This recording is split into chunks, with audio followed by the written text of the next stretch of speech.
আসসালামু আলাইকুম। আশা করি আপনারা সবাই ভালো আছেন। কিন্তু কিছু ভুট্টা চাষী এই মুহূর্তে ভালো নেই। মনের অবস্থা খুবই খারাপ। কারণ হচ্ছে অতিরিক্ত বৃষ্টির কারণে বেশিরভাগ ভুট্টা চাষীর কিন্তু ভুট্টা পড়ে গেছে মাটিতে অথবা পানিতে ভাসমান রয়েছে, অথবা এমন অবস্থায় রয়েছে তুলতেও পারতেছেন না, আবার জমিতে রাখতেও পারতেছেন না। এখন আপনারা অনেকেই জানতে চেয়েছেন যে ভাই, আমরা এই মুহূর্তে যে ভুট্টাগুলা যে কোনোভাবেই হোক তুললাম, কিন্তু তোলার পরে আমরা মাড়াই করব নাকি কলাসহ রাখবো? কারণ এখন যেহেতু বৃষ্টি হচ্ছে, আমরা যদি ভুট্টাগুলা তুলে মাড়াই করি সেক্ষেত্রে কিন্তু গজানোর সম্ভাবনা থাকতে পারে।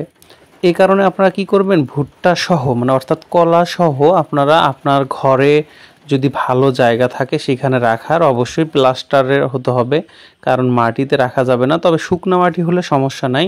তবে আরেকটা কাজ করলে আরও বেশি ভালো হবে, মানে ছড়িয়ে দেওয়া অর্থাৎ বিছিয়ে দিয়ে দিয়ে যদি আপনার ফ্যান সেট করতে পারেন, কোনো বাতাস দিতে পারেন, আর যদি আলো বাতাসের ব্যবস্থা থাকে, অর্থাৎ যদি কোনোভাবে আকাশ ভালো হয়ে যায় সেক্ষেত্রে অবশ্যই একটু বাইরে একটু শুকা দেবেন এবং এরপরে আবার কলাসহ আপনারা ভুট্টা ভিতরে রেখে দেবেন।